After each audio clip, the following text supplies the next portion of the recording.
Hi friends, Hellboy the crooked man ఈ cinema ఈ నెల 27వ తారీఖున ఇండియాలో రిలీజ్ కాబోతుంది. ఈ సినిమా హాలీవుడ్లో ప్రీమియర్స్ చేశారు. ఈ సినిమా ఎలా ఉందో ఇప్పుడు చూద్దాం. హెల్ బాయ్ అప్లాచియాలో 1959లో ఈ సినిమా కథ మొదలవుతుంది.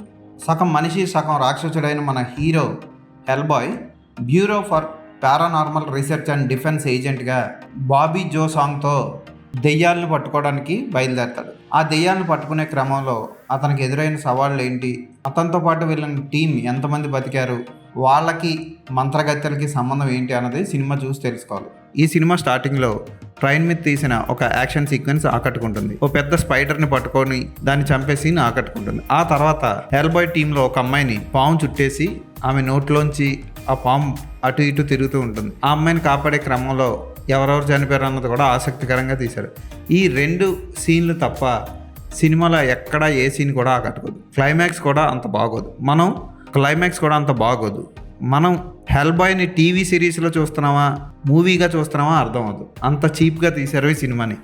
ఫోటోగ్రఫీ కూడా అంత గొప్పగా ఉండదు. సినిమాకు వాడిన డార్క్ టోన్ చిరాకు తెప్పిస్తుంది.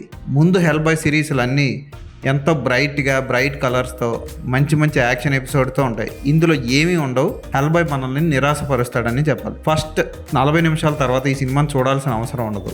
ఈ సినిమా హెల్ బాయ్ సిరీస్ చూసిన హెల్ బాయ్ సిరీస్ ఫ్యాన్స్ అందరికీ పెద్ద డిసప్పాయింట్మెంట్.